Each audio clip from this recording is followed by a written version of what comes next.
চলে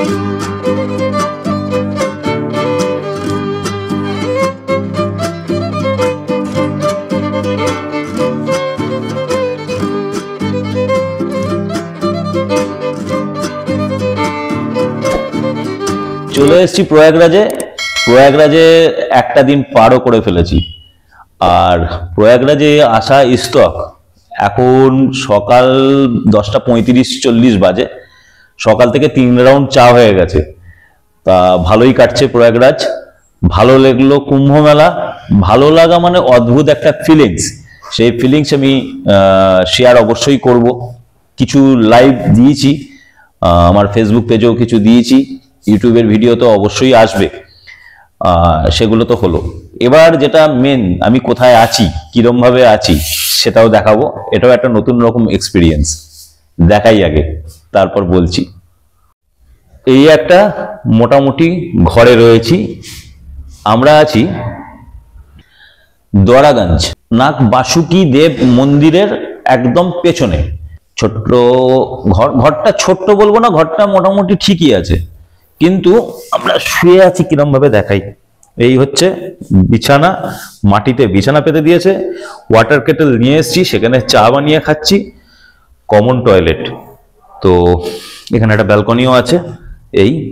এই ঘরটার ভাড়া এই মুহূর্তে এলাহাবাদে 3000 টাকা করে পার ডে। তো আমরা দুদিনের জন্য তো নিয়েইছি। সাথে ওই যে চিন্ময়দা, প্রস্তুতি চলছে সকাল থেকে। হ্যাঁ, আমাদের এবার বেরোবো আবার কুম্ভ মেলায়, তার আগের প্রস্তুতি। এটাই এরম ভাবেই চলবে আমাদের এখন। হ্যাঁ, খাওয়া দাওয়া তো বাইরে বেরিয়ে। কালকে রাত্রিবেলা সিটিতে গেছিলাম, সিভিল লাইন্স, সেখানে খেয়েছি। কেন এখানে খাওয়া দাওয়া সব ভেজ। লঙ্গরখানাও আছে, তবে লঙ্গরখানায় প্রচুর লাইন। কালকে লঙ্গরখানায় খেতে পারিনি, বা ভান্ডারা যেটাকে বলে। আজকে ট্রাই করব। আজকে মেলার অন্য দিকটা যাব। 26 কিলোমিটার, বস 26 কিলোমিটারের একটা মেলা, মানে অ্যামেজিং। আর সারা ভারত যেন ভেঙে পড়েছে এইখানে। মানে এখানে না আসলে সেই জিনিসটাকে বোঝা যাবে না যে সারা ভারতের ধনী দরিদ্র থেকে একাকার, মানে প্রচুর পয়সাওয়ালা লোক আর প্রচুর গরিব লোক একসাথে সহাবস্থান। এবং আমি কে, মানে আপনারা কে বা মানুষ কি, সেটা কিন্তু এখানে আসলেই বোঝা যাবে। জ্ঞান দিলাম না, কিন্তু যেটা ফিলিং সেটাই বললাম। চলুন ঘুরতে ঘুরতে কথা হবে। তৈরি হই। উঠতেও লেট হয়েছে, অনেক রাত অবধি কালকে কাজ করতে হয়েছে। এখন চা খাবো, 3 রাউন্ড চা খেয়ে বেরিয়ে পড়বো মেলার উদ্দেশ্যে। দেখুন, হাঁটতে পারছেন না, কিন্তু তাও গঙ্গা স্নানের আশায়। এই হচ্ছে মেলা প্রাঙ্গণ। এটা তো আগেও দেখিয়েছি, আবারও দেখালাম। যারা যারা এখানে এই গঙ্গা জল নিয়ে যাবেন বা পুজোর সামগ্রী, সবই এখানে পেয়ে যাবেন।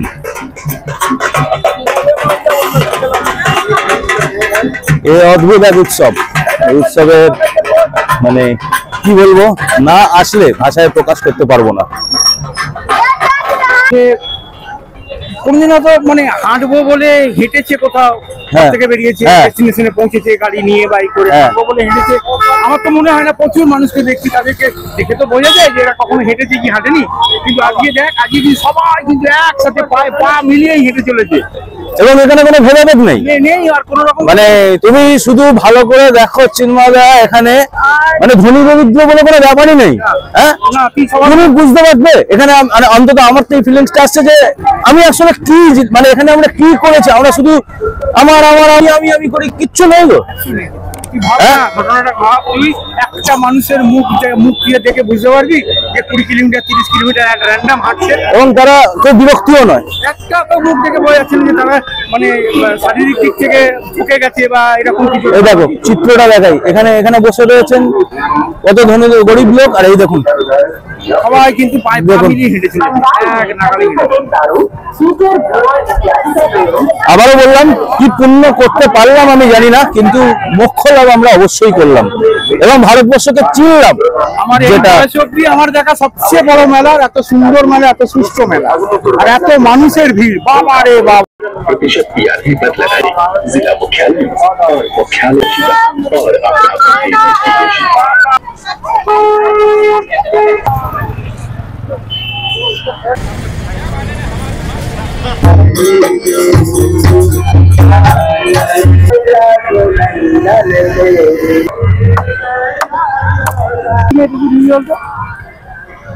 দেখুন কেমন করে রাস্তা মেরামত হচ্ছে।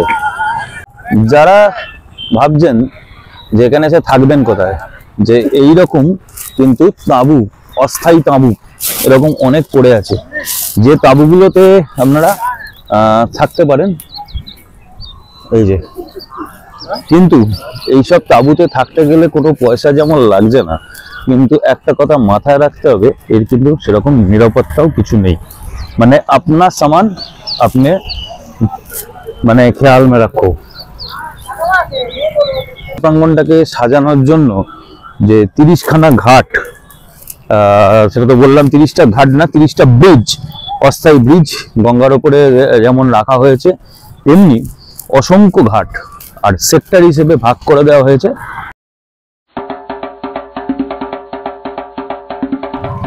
এই যে ভেলাগুলো বা বয়াগুলো, যেটাকে বলুন, এটা কি বলে আমি ঠিক জানি না, কমেন্ট বক্সে জানাবেন। এইগুলোই কিন্তু নদীতে ফেলে তার উপরে ব্রিজ তৈরি করা হয়েছে।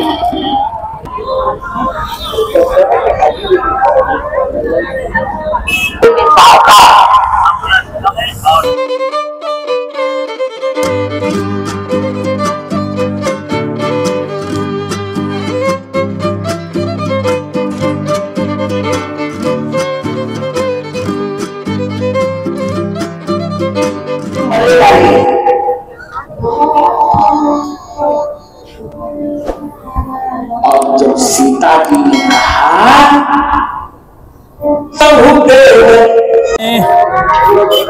এখানে এসে কেউ অভুক্ত থাকবেন না। দেখুন ভান্ডারা 24 ঘন্টা খোলা, যখন ইচ্ছে আসতে পারেন। এনার কাছ থেকে ভান্ডারা চালু আছে, খাবার নষ্ট না করলেই হবে, আপনারা খেতে পারেন এই ভান্ডারায়। আমাদের পেট ভরাবার জন্য লাই চানা, মানে আমাদের যেটা মুড়ি মাখা, সেটা হচ্ছে লাই চানা, এইভাবে ভাজছে।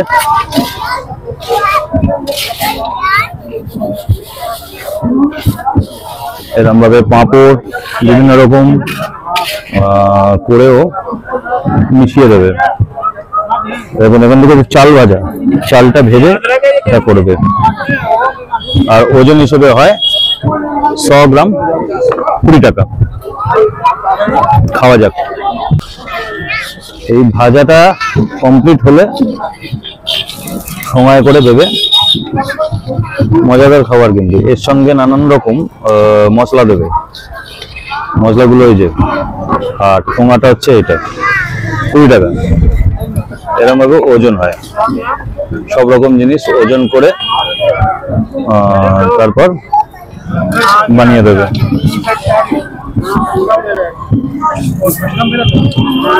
দেখো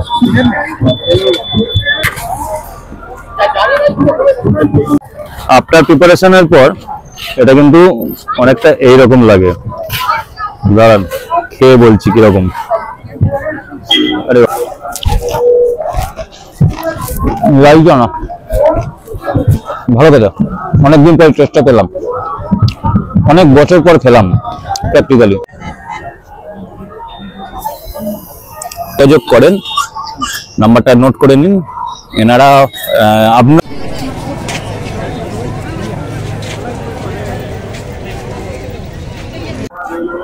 ভান্ডারা এক জায়গায় চালু হয়েছে, এই হচ্ছে ভান্ডারা লাইন। দেখুন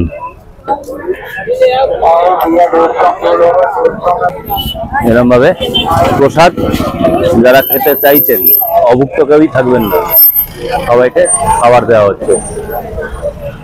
ভাত আর 2 রকম সবজি দিয়ে। দেখুন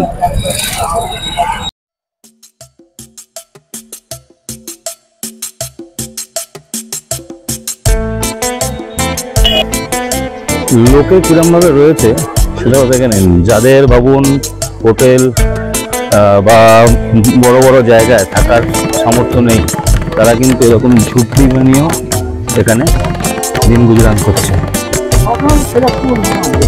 ঘটনাটা কিরম জানি, ঘটনাটা হচ্ছে ধর অ্যাকচুয়ালি তীর্থ মনে করে যারা এসেছে না, হ্যাঁ, তো ওই রকম বিলাসবহুল ভাবে থাকার ব্যবস্থা করার চিন্তা করে আসতেও না, মাথায় নিয়ে আসতে। যাবো, আমাদের পারপাসটা সলভ করবো, স্নান করবো, মন্দিরে মন্দিরে ঘুরবো, ওখানে ভান্ডারা খাবো, দিয়ে আমাদের যেটাকে আমরা আমাদের সকল বলি না যে মানে পুণ্য কামানো ব্যাপার। হোটেল টোটেলের মতো জায়গায় এই নয় যে এনারা ইয়ে করতে পারেন না, এই নয় যে এনারা অ্যাফোর্ড করতে পারেন না, ঘটনাটা সেরকম না। ঘটনাটা হচ্ছে এরকম যে আমাকে ওই জায়গাটায় থাকতে হবে, তীর্থভূমিতে থাকতে হবে। তীর্থভূমি ছাড়া তো এখান থেকে তুই হোটেল নিতে গেলে তো অনেক কিছু অনেক দূরে, আমাকে তো আমার তীর্থভূমিতেই থাকতে হবে। এরকম ভাবেই থাকার হিসেব করেই ওনারা বোধহয় এরকম জায়গায় থাকেন। আমার মনে হয় ওনার কয়েকদিনের সাথে কথা বললে আমরা বুঝতে পারবো। কিন্তু হ্যাঁ, হতে পারে। তবে এখানে এসে একটা আমার যেটা মনে হচ্ছে দাদা, সেটা হচ্ছে পুণ্যলাভ কি জিনিস আমি জানি না, কিন্তু বোধহয় মোক্ষ লাভের দিকে আমরা একটু এগিয়ে গেলাম, একটুখানি এগিয়ে গেলাম। হ্যাঁ, এটা ঠিক কথা। যেমন দেখ অনেক যেমন এগিয়ে যেহেতু মানে ধর এই সকালেই যেটা আমরা ঘুম থেকে ছেড়ে উঠে বসে বসে আলোচনা করছিলাম না, যেটা লক্ষ লক্ষ লক্ষ কেন কোটি ছাড়িয়ে মানুষ এসেছে একদম, যেটা আমরা দেখতেও পাচ্ছি চোখের সামনে। এ তো খবরের কাগজ বা মিডিয়ার দিকে দেখা না, আর এই ফিলিংস অন্য জায়গায় গেলে পাওয়া যাবে, এখানে না আসলে পাওয়া যাবে না। আমরা নিজের চোখেই সেটা দেখতে পাচ্ছি, দেখছি, আমরা সেটা বুঝতে পারছি। অনুভব তুই আমরা কয়েক মিনিট আগেই বল না যে এমনই একটা জ্যাম, আমরা কলকাতার মতো শহরে থাকি যেটা জ্যাম বহুল শহর, সেখানে ওরকম জ্যাম পাইনি যেখান থেকে হেঁটে আমরা বেরোতে পারছিলাম না। খুব ভালো করে ভাবার বিষয়, তার মানে কয়েক কোটি মানুষ এসেছে, এর মধ্যে কত রকম মানুষ এসেছে। কেউ ধর এমনি দেখতে এসেছে ব্যাপারটা কি এত বড় একটা অ্যারেঞ্জমেন্ট হঠাৎ করে কেন হলো, কেউ এত এসেছে না নামতে যাবো এইভাবেই। ম্যাক্সিমাম মানুষ তো অজানা ভাবেই এসেছে।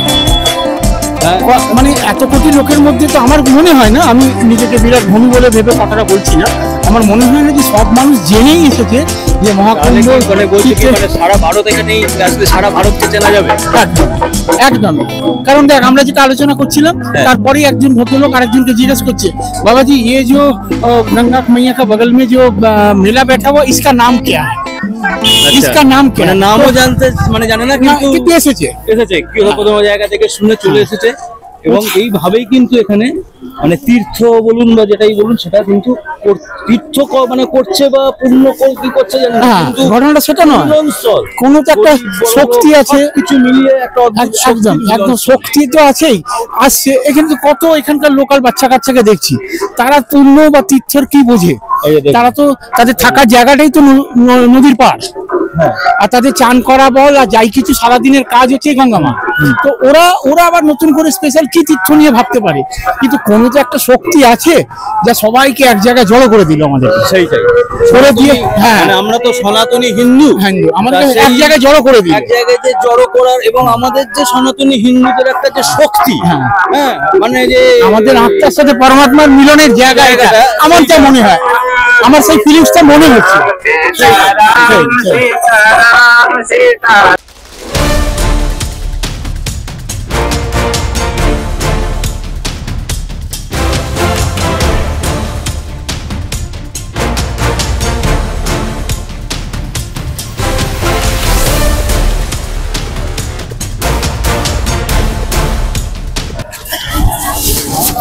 এবার ভোজন করব ভান্ডারার, সেরকমই একটা ভান্ডারায় দাঁড়িয়ে পড়েছি।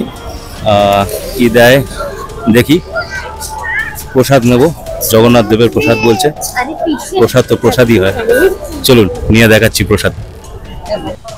চিন্ময়দাকে দাঁড় করিয়ে দিয়েছি ভান্ডারার লাইনে।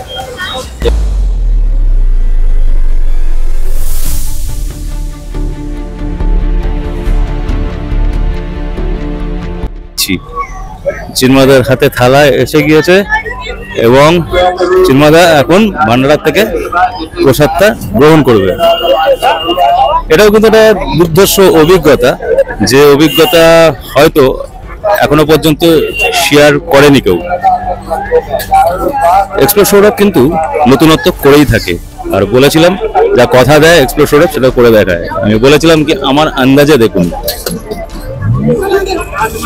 দেখুন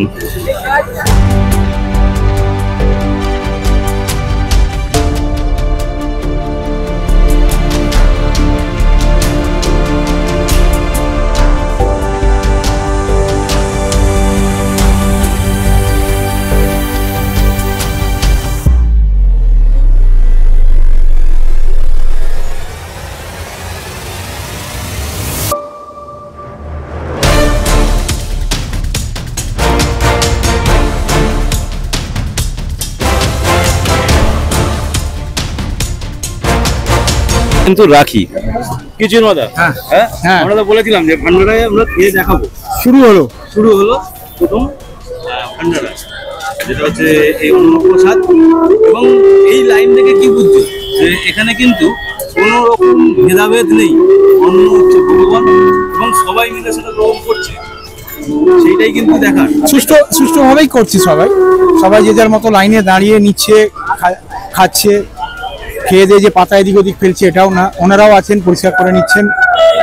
হ্যাঁ, এবার আমরা এটা এই প্রসাদটা খেয়ে আগে এগোই, তারপরে গিয়ে ওখানে আবার যখন হবে তখন দেখাবো। আর এই প্রসাদের টেস্ট কেমন ছিল বলে দেবো। ঠিক আছে, চলো চলো চলো।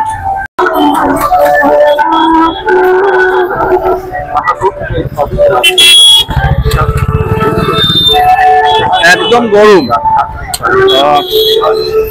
সুজি আছে, ডাল আর ভাত, অসাধারণ। এর টেস্টই আলাদা, না খেলে বোঝানো যাবে না। আমরা একদম গরম জিনিস, যারা আসবেন আমার মতন ট্রাই করবেন অতি অবশ্যই। অন্য লাভ কি জিনিস আমি আবারও বলছি জানি না, কিন্তু এইগুলোর ফিলিংস গুলো নিন, তবেই তো বুঝবেন নিজের ভারতকে, নিজের দেশকে। আবার কিন্তু খুবই সুস্বাদু।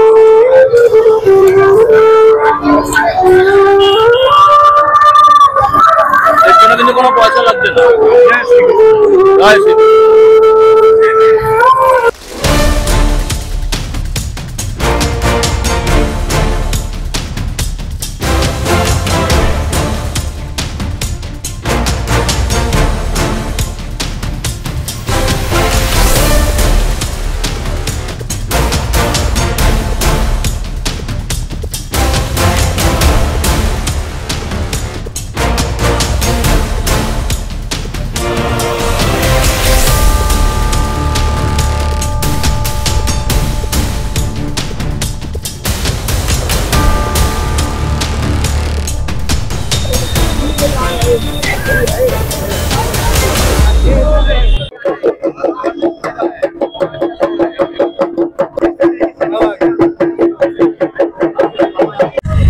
लिए अब कहीं जाने आना नहीं चाहते, क्योंकि सब तो कहीं ना कहीं भसूड़ी पड़ी है, कोई कुछ पूछता है,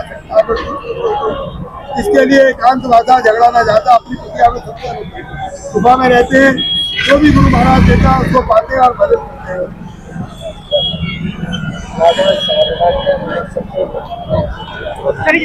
शादी के लिए अपनी इंद्रियों पे काबू रखो, अपने आप पे काबू रखो और अपने अच्छे बन के रहो और भाविक रहो और सबको भला सोचो। ये है नागा बाबा का परंपरा। और दूसरी बात है, हम लोग अघोरी बाबा है, ये भगवत चढ़ाते खत्म, ये भगवान शंकर का प्रसाद है। माँ गंगा के अंदर जब स्नान करते हैं तो सब भक्तों का भला होता है, सबके काम दूर दूर होते हैं। बिल्कुल पूरा खा लेते होंगे, बाबा की कृपा है और बाबा की कृपा सदाई बनी रहेगी। महाराज की कृपा है जगत से, ये बात हम लोग। मैं या तो नेपाल जाऊंगा शिवरात्रि करने, यहाँ पर देखो काशी जाऊंगा, पहले काशी। এখানে গঙ্গা আরতি, এখানটা প্রস্তুতি চলছে।